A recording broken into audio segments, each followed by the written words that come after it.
Sir. உங்க பேர் என்ன? பொன்னுச்சாமி சார். பொன்னுச்சாமி. பாப்பா பேரு பூந்தமிழ். உன் பேரு? சொல்லுங்கண்ணா. என்னண்ணா? நான் வந்து கணக்கு தெரியாதுங்க சார். சின்ன பிள்ளையில இருந்து கல்யாணம் பண்ணிட்டேன். எங்க வீட்டுக்காரம்மா வந்து மனநிலை பாதிப்புன்னு சொல்லாம கொள்ளாம கட்டி கொடுத்துட்டாங்க. அப்பா பிறந்த பிற்பாடு 3 மாத்தையில அது மாதிரி ஆயிட்டு நான் குடும்பத்தை வச்சு பாத்துக்கணும்னு சொல்லி கட்டிட்டு வந்தேன். பாப்பா 3 மாத்தையில பிறந்தவொடனே அதுல இருந்து போனவங்க இன்னொரு வரைக்கும் சரியாகல. அப்படியே அவங்க அம்மா வீட்டிலேயே இருக்கிறாங்க. நீங்க என்ன வேலைக்கு போறீங்க? நான் வேலைக்கே போக முடியாதுங்க சார். ஏன்னா கண்ணு தெரியாதுல்ல, அதனால போக முடியல. அதனால பிள்ளைங்களை பாத்துக்கிட்டு வீட்டுல இருக்கு. எப்படி சாப்பிடுறீங்க? இப்ப சாப்பாடு அம்மா ஒரு ஆள் சம்பாதிச்சு கொண்டு. யாரோட அம்மா?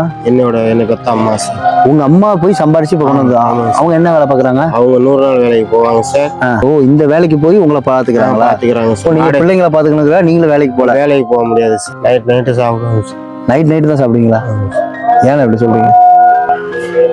அழாதீங்க. ஏன் அழக்கூடாது தம்பி? இங்க பாரு, அழாதீங்க. நானே பாத்துக்க ஆள் இல்லை. பாத்துக்க ஆள் இல்லை. வாடகை கட்டணும்ல, வாடகை காலி பண்ணு சொல்றாங்க. வீடுல வாடகை வீடு கட்டணும்ல, வீட்டை காலி பண்ண சொல்லுவாங்க. அண்ணன் இங்க பாரு, அண்ணன் வந்துட்டு அழக்கூடாது. இங்க பாரு, வாடகை தலை ஹவுஸ் ஓனர் திட்டாரா? 4 வீடு 5 வீடு மாறிட்டு 10 வருஷம் வீடு மாறிக்கிட்டே இருக்கீங்களா? வாடகை தலை. ஐயோ, நீங்க அழுகிற பார்த்து எனக்கு ரொம்ப மனசு கஷ்டமா இருக்கு. பிள்ளைங்க அழுகிற பார்த்து எனக்கு ரொம்ப இன்னும் கஷ்டமா இருக்கு. அழக்கூடாது செல்லம், சரியா?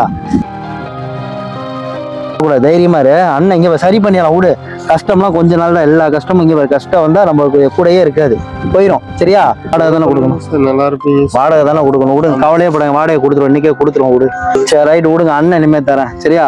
வீட்டு வாடகை தரேன். வீட்டு வாடகை கொடுத்தா நிம்மதியா இருந்துடலாம்ல. பாட்டி சம்பாதிக்கிற வச்சு சம்பாதிக்கிட்டோம். நீங்க வீட்டுல இருந்து ஊதுபக்தி வியாபாரம் பண்றதுக்கு ஏதாவது ஒரு தொழில் ஏற்பாடு பண்ணுவோம், சரியா? கவலைப்படுவோம். இங்க பாருங்க அண்ணன், நீங்க தைரியமா இருக்கும். நீங்க தைரியமா இருந்தா பிள்ளைங்க 2 தைரியமா இருக்கும். வேலைக்கு போக கஷ்டம் தானே. உங்களோட நிலைமை எனக்கு புரியுது. பாத்தீங்கன்னா, ஒரு தந்தையோட வழி மனைவிக்கு மணல்ல பாதிக்கப்பட்டிருக்கு. 2 குழந்தைங்களுக்காக இன்னைக்கு வேலைக்கு போக முடியலன்னு நினைச்சு வீட்டுல உட்காந்து சாப்பிடணும். அம்மா சம்பாரிச்சு, இவரோட அம்மா சம்பாரிச்சு இன்னைக்கு இவர் கொடுக்குறாங்க. அதை நினைச்சு அவர் வருத்தப்பட்டு வேதனைப்படுறாரு. நல்ல குழந்தைங்களுக்கு உதாரணமாவும் இருக்காங்க. உங்களுக்கு இவங்க உதாரணம். அந்த குழந்தைங்க எனக்கு அழுகுதுன்னா அவங்க அப்பாவோட கண்ணீருக்காக அழுகுதுங்க. 2 பேரும் இங்க பாரு, அப்பா அவங்க 2 பேரும் எப்படி பாத்துக்கிறாரு. அப்பாவும் நீங்க 2 நல்லா பாத்துக்கணும், சரியா? வாடகைக்கு அண்ணன் உதவி பண்றேன். முதல்ல நீங்க கவலையப்படணும். இவங்க 2 பேரும் வாங்க, கை பிடிங்க. இந்தாங்க வீட்டு வாடகை. உங்க 2 பேர், நீங்க 2 பேர் கையுமே அப்பாட்ட கொடுங்க. நன்றி சொல்லுங்க. நன்றி எல்லாம் அண்ணன் சொல்லுவேன். போய் வாடகை முதல்ல வீட்டுக்கு கொடுங்க, சரியா?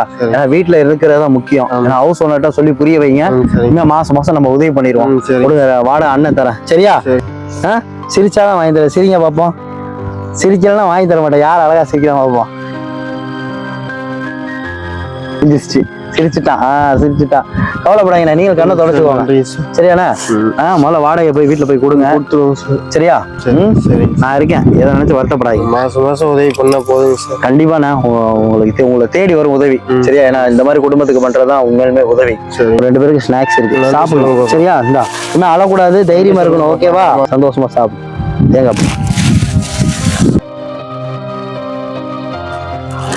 தேங்காய் இதுல பிள்ளைங்களுக்கு தீனி இருக்கு. நீங்க வீட்டுக்கு போய் கொடுங்க, தைரியமா இருங்க, சரியா? ரொம்ப நன்றி சார். ரொம்ப நன்றி எல்லாம் வேணாம். நான் ஒரு தம்பிமா நினைச்சு கூட தம்பிமா நினைச்சுக்கோங்க. நன்றி சொல்லுங்க பாப்பா. டாடா.